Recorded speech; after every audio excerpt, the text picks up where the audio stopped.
प्राचीन समय में तुंगभद्रा नदी के किनारे एक पंडित जी रहते थे जिनका नाम था आत्मदेव। आप सब लोग जानते हैं। और बताए नारद जी बड़े धर्मात्मा थे, बड़े धर्म परायण थे, कर्तव्यनिष्ठ थे। उनकी पत्नी का नाम था धुंधली। अब जो आत्मदेव जी थे बड़े सत्कर्म करते थे, लेकिन उनकी जो पत्नी थी बड़ा ही उल्टा थी। बात बात पर लड़ना झगड़ना, कोई सत्कर्म करना नहीं, पड़ोसियों से झगड़ा कर लेना, कोई भी उसके अंदर सदाचार की भावना थी ही नहीं। पंडित जी बहुत प्रसन्न थे तब भी, लेकिन एक बड़ा दुख था उनको, घर में कोई पुत्र नहीं था। बड़ा क्या करें, क्या किया जाए। तो एक दिन दुखी होकर के जंगल में चले गए। मन में इतना रोष आया कि मैंने इतना पूजा पाठ किया, सब कुछ किया, इसके बाद भी मुझे कोई लाभ नहीं। ऐसा हमारे अंदर भी आता है। जो लोग पूजा पाठ करते हैं सोचते हैं ना मैं इतना करता हूं लेकिन तब भी मेरे जीवन में दुखी रहता हूं, मैंने तो कोई गलत काम किया नहीं है। देखो हमारे जीवन में एक जन्म के नहीं अनेकों जन्मों के अनेकों जन्मों के कर्म हमारे पीछे लगे हुए हैं। मनुष्य जीवन जो है ये हमको मिला है, यही हमारा एक बहुत बड़ा सद्गुण सत्कर्म समझ लीजिए। और भैया कुछ लोग बोलते हैं ना कि हम भाग्य में होगा तो मिल जाएगा। भाग्य कोई अल्लाह से नहीं बनता है। वास्तविकता में देखा जाए तो कर्म से ही भाग्य का निर्माण होता है। एक ही समय में दो बच्चों का जन्म हुआ, एक अमीर के यहाँ जन्म लिया और एक गरीब के यहाँ। एक को जन्म लेते ही चांदी के पालने में झुलाया जा रहा है, सोने के चम्मच से दूध पिलाया जा रहा है, और एक को माता पेट से बांध करके साड़ी से उसको झुला रही है। काम करती है तो पीठ से उसको बांध लेती है। एक के लिए खाने पीने की कोई कमी नहीं है, केसर का दूध हर समय तैयार रहता है, और एक को ठीक से दूध नहीं मिल पाता। अब आप बात सोचिए, जिसने जन्म लिया है, जिसको अमीर के यहाँ जन्म मिला है, उसने ऐसा कौन सा सत्कर्म कर दिया? उसने ऐसा कौन सा सत्कर्म कर दिया? अभी तो जन्म मिला है, उसको अपना खुद का ही होश नहीं है। उसके यहाँ तो जन्म लेते ही सारे सुख उपलब्ध हो गए। और जो दूसरा जो गरीब के यहाँ जन्म लिया, उसने ऐसा कौन सा दुराचारण कर दिया? उसने ऐसा कौन सा पाप कर्म कर दिया भैया? उसने किसको क्या दुख दे दिया जो जन्म लेते ही उसके जीवन में दुख आ गए? प्रेम से बोलो राधे राधे। किसी ने सत्कर्म, किसी ने पाप कर्म, किसी ने नहीं किया। ये सारा जो खेल है भैया, ये पूर्व जन्म का ही है।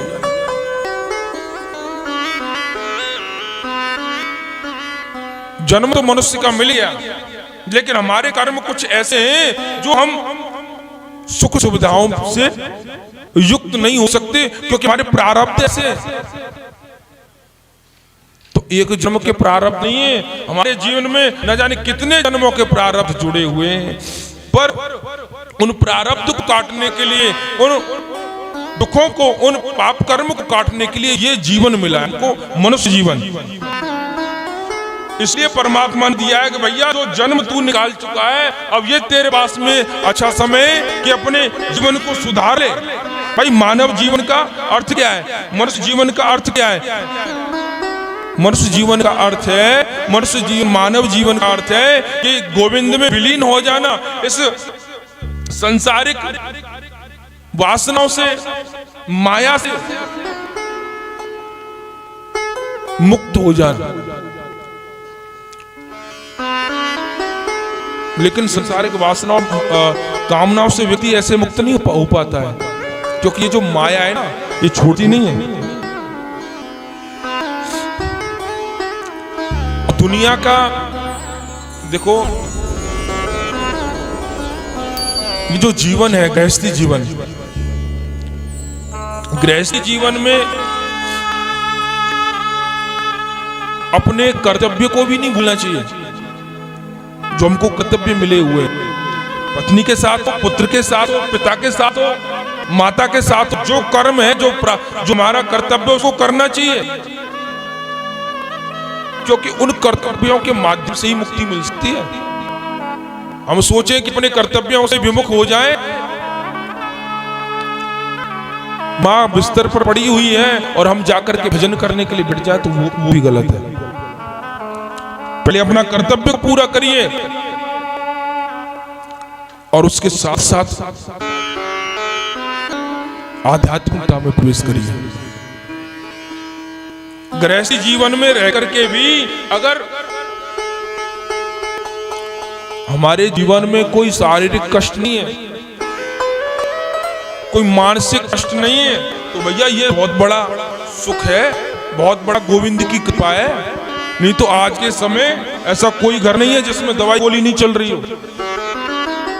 वो सबसे बड़ा सुखी है तो रात को बिना नींद की गोली लेकर के चक सोता हो, और वो सबसे बड़ा दुखी है जो नींद नहीं आ रही, खूब गाड़ी खड़ी हुई है सामने, केसर का दूध रखा हुआ है,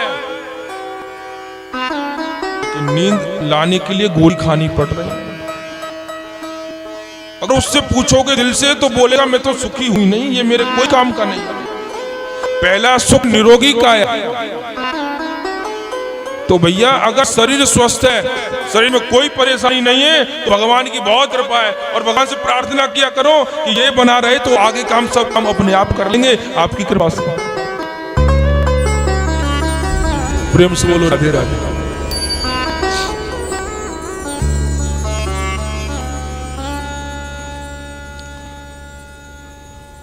तो पंडित जी चले गए जंगल में, आत्मदेव जी। बड़ा रोष आया उनको कि मैं इतना भजन करता हूँ, पूजा पाठ करता हूँ, मेरे घर में कोई संतान नहीं है, गाय है उसने भी आज तक किसी को जन्म नहीं दिया। तुलसी बात बात पर सूख जाती है। एक संत जी आए, सामने से देखा कोई ब्राह्मण है, परेशान है, हो सकता है परमात्मा के लिए बैठा हो सकता है उनके चिंतन में बैठा हो सकता है उनके ध्यान में बैठा हो। संत ने पूछा, बेटा कथम बोधसि विप्रतम काते चिंता बलियसि बदतम सत्वरम नियम स्वस्थ दुख से कारण। बेटा अपने दुख का कारण बताओ, ऐसा मलिन मुख करके क्यों बैठे हुए हो, ऐसी चिंता में क्यों बैठे हुए हो, ऐसे दुख में क्यों बैठे हुए हो, क्या क्या परेशानी है तुमको। ब्राह्मण ने हाथ जोड़ लिए, महाराज कोई दुख नहीं है, भगवान की कृपा है, धंधा ने खूब ठीक ठाक है। फिर क्या बात है। महाराज मेरे जीवन में सबसे बड़ा दुख यह है कि मेरे घर में कोई संतान नहीं है, कोई पुत्र नहीं है। संत जी सिर पकड़ करके बैठ गए, हे भगवान हम क्या सोच रहे थे और ये क्या निकला। हम तो सोच रहे थे कि ये तो कुछ भगवान के बारे में बैठा होगा, कुछ चिंता में बैठा होगा, कैसे भगवान मिलते होंगे, कैसे भजन करूं, कैसे उनके मार्ग पर जाऊं, पर ये तो अलग ही सिस्टम बना रहा है अपना। प्रेम से बोलो राधे राधे। सो महाराज संत ने कहा, बेटा क्या करोगे पुत्र लेकर के। कोई जरूरी नहीं है कि पुत्र बड़ा होकर के तुमको सुख देगा। पुत्र हम क्यों चाहते हैं कि बुढ़ापे में हमारी सेवा करेगा, लेकिन जब बड़ा होकर के वही पुत्र आटे चुबोता है, बुरा भला बोलता है, बड़ा उस समय दुख होता है। और बेटा मैंने तुम्हारी मस्तिष्क की रेखा पढ़ ली है, तुम्हारे जन्म में एक जन्म में क्या 7 जन्मों तक कोई संतान नहीं है। अब तो महाराज जब ये कहा संत ने, तो विप्रदेव ने, आत्मदेव जी ने अपना माथा उठाया और उनके चरणों में पटका, अरे महाराज मैं तो अपने एक जन्म से ही दुखी था, आपने यहाँ 7 जन्मों का मेरा लेखा जोखा बता दिया। मैं क्या करूं? अगर आपने मुझे पुत्र प्राप्ति का वरदान नहीं दिया तो मैं तो तुम्हारे चरणों में ही अपने माथे को पटक पटक करके अपनी शरीर को ही त्याग दूंगा। संत जी बोले कि हम तो जा रहे थे, रास्ते से हमारे अच्छे ये भला अच्छे पीछे पड़ गई, क्या करें क्या करें? अरे बेटा, कोई संतान नहीं है। पंडित जी एकदम अड़ गए। संत ने देखा ये मानेगा नहीं, भगवान से प्रार्थना की, प्रभु संत का वचन आप सत्य करें। एक फल दिया, बोले बेटा जाओ, ये फल अपनी पत्नी को जाकर के खिला देना, पुत्र की प्राप्ति होगी। कुछ नियम बता दिए। अब जो है ब्राह्मण देव बड़े प्रसन्न हो गए, धुंधली के पास में आए। अरे देवी जल्दी से आओ, जल्दी आओ, देखो मैं क्या लेकर के आया हूँ। धुंधली सोची कोई अच्छा सा कोई बड़ा सा कोई तोहफा लेकर के आए होंगे मेरे लिए। बाहर आकर के देखा तो पंडित जी के हाथ में एक फल रखा हुआ है, ऐसे हाथ में पकड़ करके खड़े हुए। अरे देवी देखो। धुंधली बोली मैंने फल नहीं देखे, मैंने सेव नहीं देखा है? ये क्या दिखा रहे हो तुम मेरे को? अरे देवी ये कोई साधारण फल नहीं है। अरे तुम इसको, ये संत का प्रसाद है, संत ने कहा है अगर तुम इसको खा लोगी अवश्य पुत्र की प्राप्ति होगी। धुंधली सोचने लगी इनका कोई पता नहीं है, किसके पास में गए, क्या मंत्र बुलवा के लेके आए, क्या करवा के लेके आए। वो हर चीज में बहम करती थी। देवी जल्दी से खा लो। वो बोली हाँ खा लूंगी, थोड़ा नहा धो करके आप जाइए, मैं खा लूंगी। प्रेम से बोलो राधे राधे। अब वो फल को ऐसे लेके, देवी खा ले, हाँ खा लूंगी, फल को ऐसे लेके बैठी हुई है। पड़ोसिन आ गई, अरे बहन क्या हुआ? अरे ये मेरे पति ये फल लेकर के आए हैं, क्या करूं? अरे किसी संत ने प्रसाद दिया है तो उसको खा लो, पाओ। अरे संत की कृपा है। बहुत समझाए उसको। वो सोचने लगी एक बात बताओ, मैंने सुना है कि गर्भवती स्त्री ज्यादा तेज भाग नहीं सकती। हाँ पर तुमको क्या करना, तुमको कहां भागना है? अरे मेरे घर में अगर आग लग गई तो मैं तो भाग भी नहीं पाऊंगी। अरे तुम्हारे मन में कैसे कैसे ये विचार आ रहे हैं? अरे देवी कुछ विचार मत करो, खा लो इसको। अच्छा ये बताओ, मैंने सुना है कि जब बच्चा गर्भ में आता है तो वजन बढ़ जाता है, भूख इतनी नहीं लगती है। हाँ क्यों, क्या हो गया? वो ऐसे ही उल्टे उल्टे विचार करती रही। पड़ोसन ने खूब समझाया, नहीं खाया। उसकी बहन आ गई, बहन को बताया मेरे पति ने फल लिया है, देखो क्या करूं? उसकी बहन ने और माथा खराब कर दिया। अरे फल फल खाने से पुत्र होता है, तू पागल हो गई? देखो अगर तुझको इस फल का परीक्षण करना है तो मेरे जो है 4-5 संतानें अब की बार और होने वाली है। इस फल का परीक्षण करना है तो तेरे घर में जो गाय है उसको खिला दे। तेरे घर में जो गाय है उसको खिला दे। उसके भी आज तक कोई संतान नहीं हुई, पता चल जाएगा। और मेरे जो अब की बार संतान होगी वो मैं तेरे को दे दूंगी। हाँ बहन हो तो तेरी जैसी, बहुत अच्छा तूने ऐसा मेरे को ये उपाय बताया। प्रेम से बोलो राधे राधे। और महाराज वो फल खिला दिया। कुछ समय के बाद में जब उसी बहन ने पुत्र को जन्म दिया, इधर जो है धुंधली बकड़ जी आत्मदेव जी को कह रही है कि मुझे आराम मिल रहा है। आत्मदेव बड़े प्रसन्न हो रहे हैं। और जब उसने अपने बेटे को जन्म दिया उसकी बहन ने, तो धुंधली को ला करके दे दिया। धुंधली ने कह दिया कि महाराज मेरे संतान हुई। आत्मदेव बड़े प्रसन्न हुए।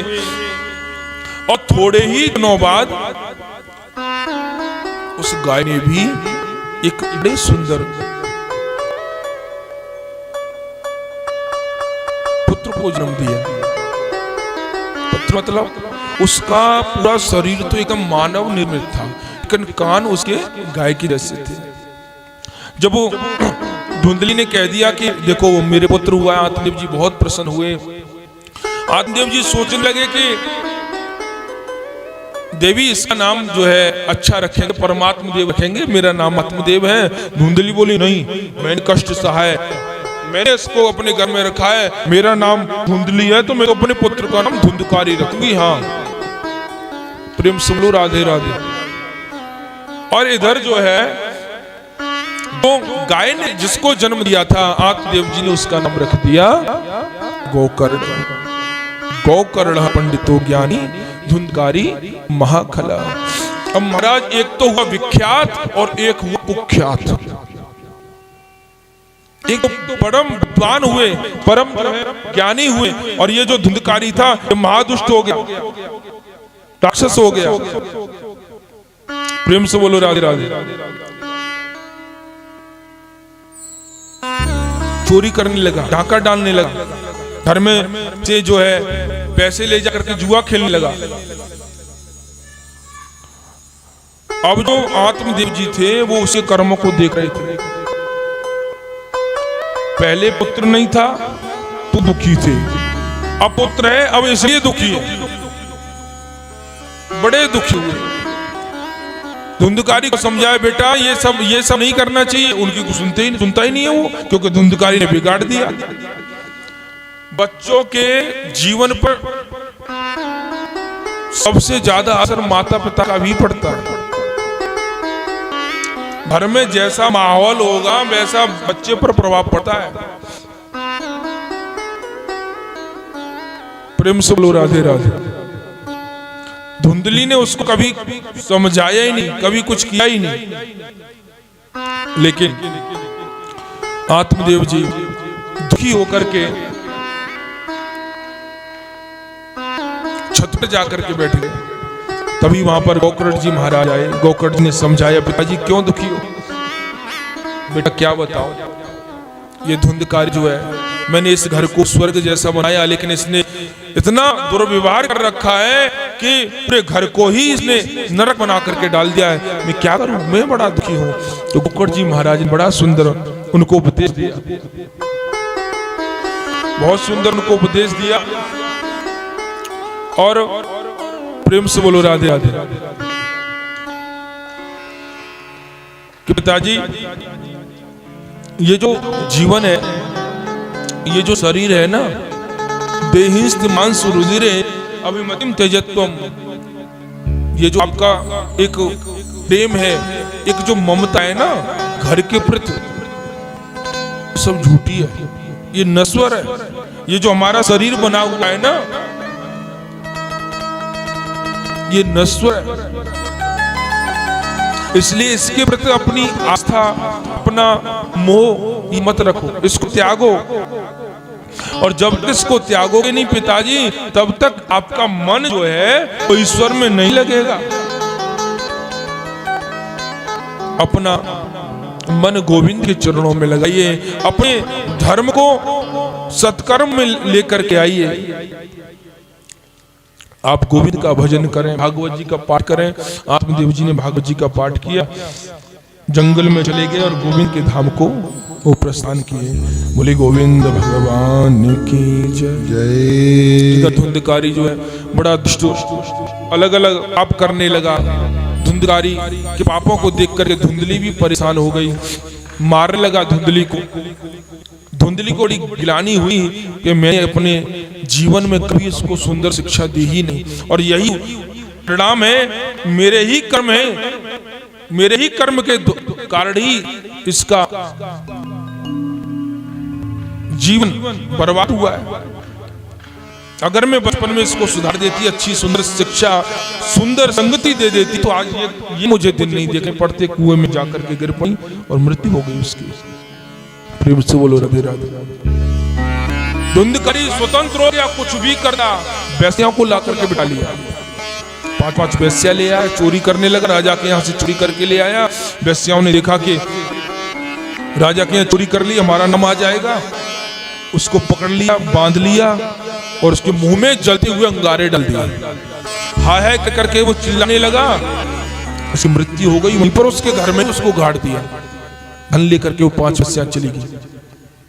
इधर जो है गोकर्ण जी महाराज तीर्थ यात्रा से जब आए, घर में जब प्रवेश किया, रात को जब सोने के लिए बैठे तो अलग अलग आवाजें आती हैं, अलग अलग उनको स्वर सुनाई देते हैं और अलग अलग उनको आकृति दिखाई देती है, कभी कुत्ता, कभी हाथी, कभी शेर, कभी बिल्ली।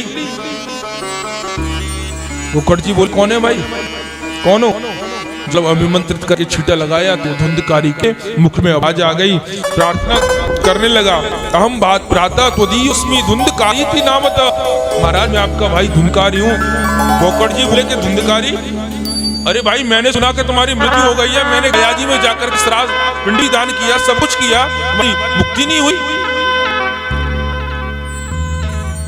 धुंधकारी बोला कि मैं जो है साधारण पापी नहीं हूं, मैं फर्स्ट क्लास पापी हूं।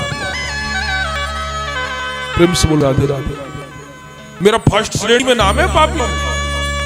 मैंने ऐसा कोई पाप कर्म नहीं किया, ऐसा कोई पाप कर्म नहीं है संसार में मैंने नहीं किया। मेरी कोई मुक्ति श्राद्ध करने से हो जाए ऐसा हो नहीं सकता, मेरे लिए कोई उपाय करो भाई श्री। मैं बड़ा दुखी हूं इस योनि में, क्योंकि प्रेत भी एक योनि है, जैसे मनुष्य योनि है ऐसे ही प्रेत भी एक योनि है। बड़ा जीव दुखी रहता है उस योनि में, अपनी मुक्ति का साधन करता है। प्रार्थना की, सुबह होते ही गोकर्ण जी महाराज ने ईशान किया, सूर्य भगवान से प्रार्थना की कि मैं क्या करूं। भगवान सूर्य ने आदेश दिया, भागवत की कथा सुनाओ। गोकर्ण जी महाराज ने गांव के लोगों को बताया, सुंदर मंच बन गया और भागवत की कथा प्रारंभ कर दी। गोकर्ण जी ने धुंधकारी से कहा, धुंधकारी आकर के बैठो, आसन ग्रहण करो, मैं कथा प्रारंभ कर रहा हूं और कथा को श्रवण करो। कथा प्रारंभ हुई। धुंधकारी एक बांस की, क्योंकि ये जो प्रेत होता है ना, ये हवा का स्वरूप होता है, बार बार आसन पे बैठ जाता, उड़ जाता वो। लेकिन एक ग्रंथि में बैठ गए, कोई बांस था वहां पर, बांस में जाकर के बैठ गया। उसमें 7 ग्रंथि थी और जब बांस में जाकर के बैठा, प्रथम दिन की कथा का विश्राम हुआ, वो ग्रंथि फट गई। ऐसे ही 7 दिन तक कथा चली और जब 7 दिन की कथा पूरी हुई तो उस बांस में से वो दिव्य स्वरूप धारण करके प्रकट हो गया धुंधकारी। बोले गोविंद भगवान की जय। और उसने दिव्य रूप धारण कर लिया, चतुर्भुज रूप धारण कर लिया। आकाश से विमान आया, विमान पर चढ़ करके जैसे ही बैठ करके जाने लगा, गोकर्ण जी ने बोला क्या कर रहे हो? अरे कौन हो भाई, कौन हो तुम और ये विमान की क्या सिस्टम है, क्या चक्कर है, कुछ बताओ। धुंधकारी बोला, महाराज भ्राता जी आपने पहचाना नहीं, मैं वही धुंधकारी हूँ जो प्रेत योनि में पड़ा हुआ था। अच्छा, आपकी कृपा से, भागवत की कृपा से, गोविंद की कृपा से देखो मेरी मुक्ति हो गई, मैं भगवान के धाम को जा रहा हूँ, उनकी कृपा हो गई। गोकर्ण जी बोले वो तो सब ठीक है, कथा तुमने अकेले ने नहीं सुनी है ना, बहुत लोग बैठे हुए हैं, अब केवल तुम्हारे लिए विमान आए तो भाई ये तो गड़बड़ है। ये क्या चक्कर है भाई, कथा हम भी सुना रहे हैं, ये भी सुन रहे हैं, सब लोग सुन रहे हैं, तो इनके लिए भी विमान आना चाहिए, इनकी भी मुक्ति होनी चाहिए। अगर भागवत कथा सुनने से मुक्ति होती है और विमान आता है तो। धुंधकारी ने बोला, महाराज मैंने जिस अवस्था में कथा सुनी है ना, इन लोगों ने नहीं सुनी।